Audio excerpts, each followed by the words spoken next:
No one would find it odd for a bank or post office to be shut down for Columbus Day.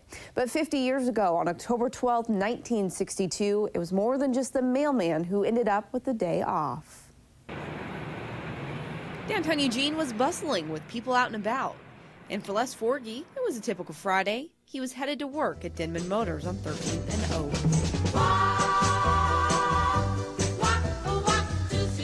He said the day started out normal, a little bit breezy, but not stormy. He was headed to the tower where he could oversee the car lot. He wasn't there long, though, before this infamous storm rolled into town.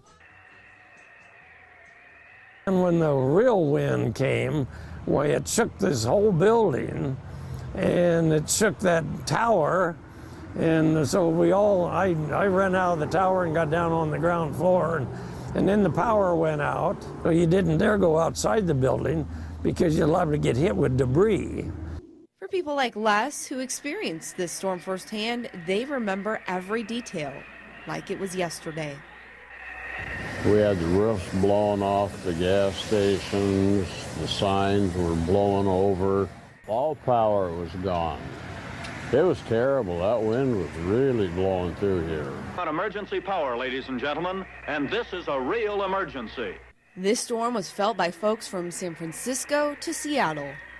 Its force only matched by a Category 3 hurricane. Winds as high as 127 miles per hour in the valley and nearly 180 miles per hour near the coast left these lasting impressions.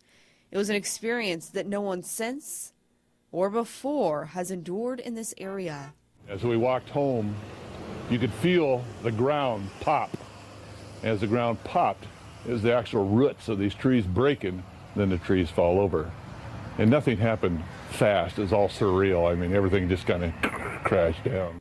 And like many natural disasters, it was the day after that the true force of the storm was seen. Most roads are blocked by trees and hot power lines. Looked just like a war scene. You know, you had to drive around trees and power lines, and a lot of people couldn't get home because it was clear across the streets. According to the National Weather Service, nearly 50 people lost their lives in this storm.